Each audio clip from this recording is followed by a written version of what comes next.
네, 오늘 함께 읽은 본문을 쭉 살펴보면 이 바울이 갈라디아 교인들에 대한 애정과 사랑을 다시 한번 보여주는 장면들이라고 생각합니다. 우리가 사람들과의 관계에서 정말로 친하고 아끼는 사람이라고 한다면 그 사람이 잘못된 길로 가고 있을 때 누가 봐도 저렇게 하면 안 되는데, 저런 행동은 안 되는데, 위험한 건데 라는 생각이 들면 그 사람이 당장은 상처받을지언정 진정으로 그 사람을 위해 쓴소리도 하고 달래도 보고 좋은 말로 설득도 좀 해보고 그런단 말이죠. 왜요? 그 사람을 아끼고 위하고 사랑하기 때문에. 그런데 반대로 그 사람에 대한 애정이 없으면 그렇게까지 하지 않아요. 그 사람을 위해 괜히 시간 낭비하지 않는다고요. 그런 측면에서 볼 때 이 바울의 갈라디아서라는 이 편지를 쭉 살펴보면 갈라디아 교인들을 향한 애정과 사랑이 얼마나 큰지를 확인할 수가 있습니다. 정말 아끼는구나, 정말 사랑하는구나를 확인할 수 있다라는 것이죠. 오늘 본문을 보면 역시 마찬가지예요. 오늘 본문의 내용을 보시면 이 갈라디아 교인들을 향한 애정 어린 호소와 그들을 향한 예전 일들을 회상하며 그들에 대한 칭찬, 그리고 그들에게 꼭 해야 될 필요한 훈계들을 하는 내용이 오늘 본문의 내용이에요. 그러니까 애정 어린 호소, 칭찬, 훈계 이런 게 다 들어있는 거예요. 정말로 사랑해야지만 가능한 표현들이거든요.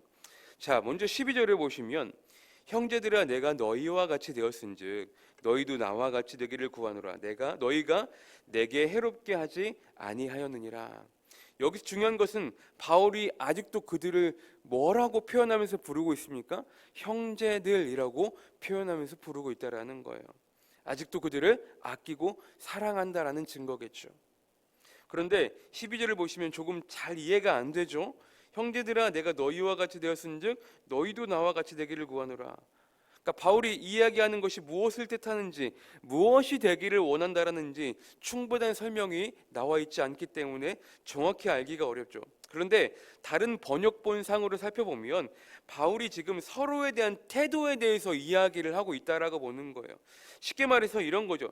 내가 여러분들과 함께 있을 때에 내가 여러분들의 편에 서서 여러분들의 입장에 서서 여러분들을 이해해주고 생각해 주었던 것처럼 이제는 여러분들도 내 편에 서서 나의 생각을 좀 잘 헤아려 주기를 원합니다. 내 편에 서서 내 생각들을 잘 이해해 주기를 원합니다 라는 뜻인 거예요. 그러면서 12절 끝에 보시면 너희가 내게 해롭게 하지 아니하였느니라 라고 했죠. 그러니까 바울이 그들에게 처음으로 복음을 전하기 위해 방문했을 때에 그때를 회상하면서 이야기하는 거예요. 여러분들은 그때 나에게 정말 친절하게 사랑으로 잘 베풀어 주었습니다 라고 이야기하는 거예요. 갈라디아 지역은 바울의 1차 전도 여행지 중에 한 곳이었고 그렇게 바울을 통해 복음을 접한 그들은 바울을 무척이나 좋아하고 아꼈고 바울 또한 그들에게 많은 사랑을 받았던 것입니다.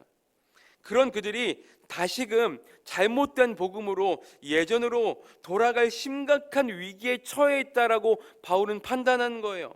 그래서 바울은 얼마나 속상했겠습니까?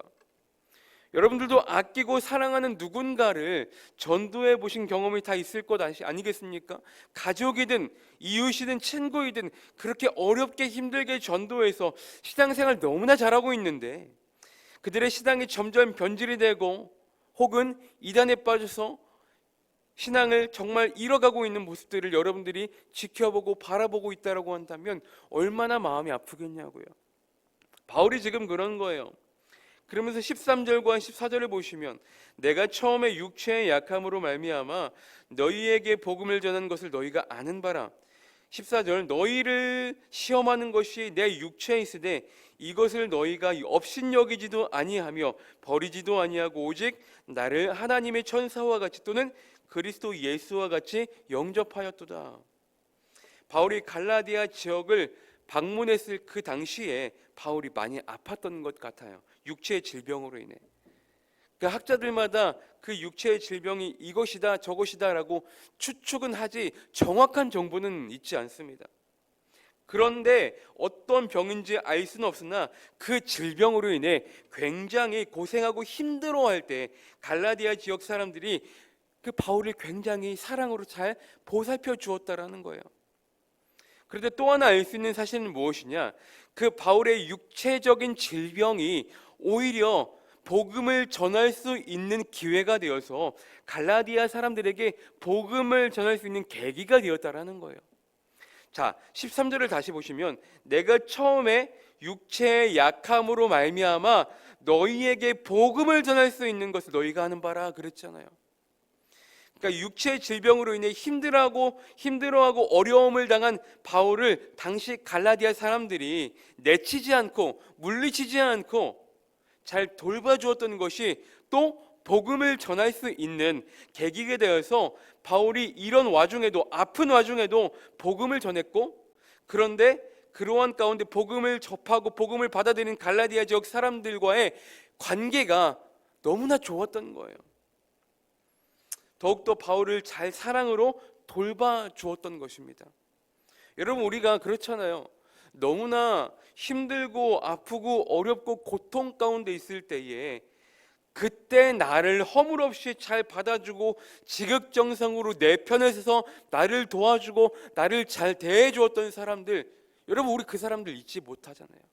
어렵고 힘들 때 나를 도와주었던 사람들 우리 절대 못 잊어요. 바울도 갈라디아 지역에서 큰 어려움을 당하고 있을 때에 지역 사람들이 바울을 깔보지 않고 무시하지 않고 내치지 않고 잘 대해주었기 때문에 그게 또 기회가 되어서 그들에게 복음을 전할 수 있었던 계기가 된 것이에요.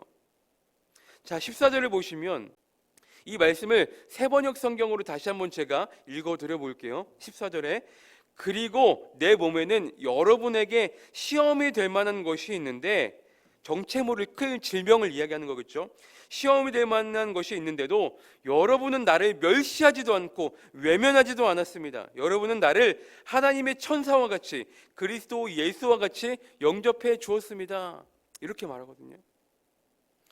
바울의 질병이 그들에게는 오히려 시험거리가 될 수 있을 만한 것들임에도 불구하고 그들은 전혀 바울을 무시하지 않고 내치지 않고 사랑으로 잘 보살펴줬다라는 거예요. 여러분, 어떻게 보면 정말 쉬운 일이 아니죠. 우리 지역에, 동네 혹은 옆집에 다른 곳에서 얼굴 한 번 본 적 없는 사람이 나타났는데 그 사람이 심하게 아프고 막 병들어 있고 막 그러면 그 사람에게 쉽게 다가가기 어렵다라는 것이죠. 무슨 질병인지도 모르고 그 병이 나에게 옮을 수 있는 것이고, 그렇지 않겠습니까? 14절에 너희를 시험하는 것이 내 육체에 있으되 라는 표현을 보면 아마 충분히 갈라디아 지역 사람들이 바울의 그런 모습들을 보고 쉽게 다가가기는 어려운 질병이었을 거라는 것이죠. 그런데 갈라디아 지역 사람들은 어떻게 했다고요? 하나님의 천사와 같이 그리스도 예수와 같이 바울을 잘 영접해 주었다라는 거예요. 그러니까 바울은 잊지 못하는 거예요. 어려움 가운데에, 힘든 가운데 나를 그렇게 사랑으로, 다른 지역 사람들이 한 번도 보지 않은 사람들이 나를 그렇게 사랑으로 잘 보살펴 주었던 것을 바울은 잊지 못하라는 거예요. 여러분, 우리가 처음이라는 단어가 주는 기억이 굉장히 오래가지 않습니까?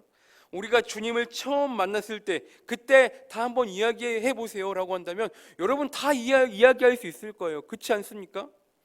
이처럼 바울이 갈라디아 지역에 처음으로 방문했을 때에 그 와중에, 아픈 와중에 너무나 행복하고 좋은 기억이 되는 거예요. 그들과의 만남이, 첫 만남이. 그래서 더욱더 갈라디아 교인들을 잊을 수 없고 그들을 사랑하지 아니할 수가 없었던 것입니다. 하지만 그런 그들이 다른 복음을 쫓아가는 것을, 변질되어가는 것을 바울은 눈뜨고 볼 수가 없는 거예요. 너무나 마음이 아픈 거예요. 그러면서 처음 복음을 전했을 때 좋았었던 그때를 회상하면서 15절에서 이렇게 이야기하고 있는 것입니다. 너희의 복이 지금 어디에 있느냐?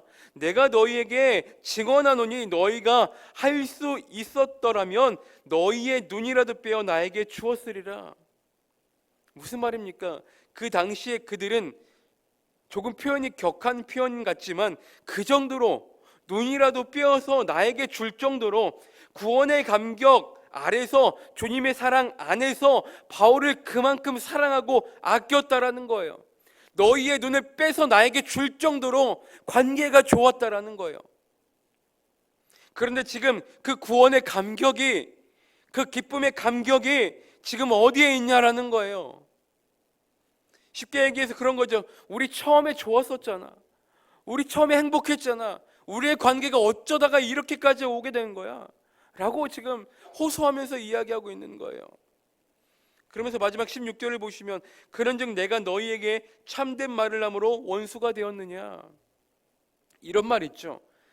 그때는 맞고 지금은 틀리다. 무슨 말입니까? 전에는 다 옳고 맞는 일들이 상황과 시대가 변하면서 예전에 맞다고 여겼던 것들이, 옳다고 여겼던 것들이 다 틀린 말이 되어버렸다라는 거예요. 한 가지 예를 들면 그런 거겠죠. 요새 교권이 땅에 떨어졌다라고 하잖아요. 예전에는 체벌을 참 많이 했었죠. 필요한 부분이라고 생각합니다. 근데 요새는 어때요? 체벌하면 큰일 나죠. 예전에는 맞다고 여겼던 것들이 지금은 틀리다라는 거예요. 지금 딱 그런 상황인 거예요. 바울이 그들을 처음 만나서 전해준 진리의 말씀은 복음으로 잘 받아들였지만, 그때는 그들이 맞다라고 옳다라고 받아들였지만, 지금 바울이 와서 하는 진리의 말은 틀리다라고 부정하고 있는 거예요. 여러분, 진리의 복음은 항상 그 자리에 그대로 있었어요. 변한 적이 없어요. 하나님의 말씀이 시시때때로 상황과 환경에 따라서 달라지고 변합니까? 아니잖아요. 그런데 지금 누가 바뀐 거예요? 사람이 바뀐 거예요. 더 정확히는 그들이 믿고 있는 신앙이 변질되고 있는 거예요. 16절을 다시 보세요. 그런즉 내가 너희에게 참된 말을 함으로 원수가 되었느냐. 바울이 그들에게 내가 지금 전하는 진리의 말을 했다라고 해서 어떻게 지금 와서 우리의 관계가 이렇게 원수의 관계가 될 수 있냐 라고 지금 안타까운 마음으로 호소하고 있는 거예요. 사랑하는 성도 여러분, 오늘 말씀을 통해 우리가 적용해 봐야 될 것은 무엇이겠습니까? 우리 또한 주님과의 첫사랑들이 다 있을 것인데, 주님을 처음 만난 그 날이 다 있을 것인데, 여러분들은 그때 감격과 기쁨이 여전히 여러분들 안에 동일하게 존재하고 계십니까? 주님은 오늘 우리에게 묻고 있는 거예요. 질문하고 있는 거예요. 너희의 복이 지금 어디에 있느냐? 묻고 있는 거예요. 바라기는 우리가 주님과의 첫사랑을 회복하시기를 주님의 이름으로 간절히 축복합니다. 우리가 어렵고 힘들 때 나에게 찾아오셔서 사랑의 손을 내미시고 우리 위로하시고 꼭 끌어안아 주셔서 사랑한다 내 아들아, 사랑한다 내 딸아, 내가 너희를 잘 안다, 우리를 만나셨던 그 처음, 그 첫사랑, 우리를 만나주셨던 그 주님과의 첫사랑을 회복하시는 저와 모든 성도님들 되시기를 주님의 이름으로 축복합니다. 그래서 그 구원의 기쁨과 감격을 다시 누리실 수 있는, 너희의 복이 지금 어디에 있느냐 라고 물어보실 때 주님, 아직도 그때의 감격과 은혜와 기쁨이 여전히 내 안에 존재합니다 라고 대답할 수 있는, 그래서 주님께서 우리에게 주시는 그 구원의 기쁨과 은혜와 감격들을 우리가 누리며 살아갈 수 있는 그런 하루하루 귀하고 복된 삶을 살아가시는 저와 성도님들이 되시길 주님의 이름으로 간절히 축원합니다.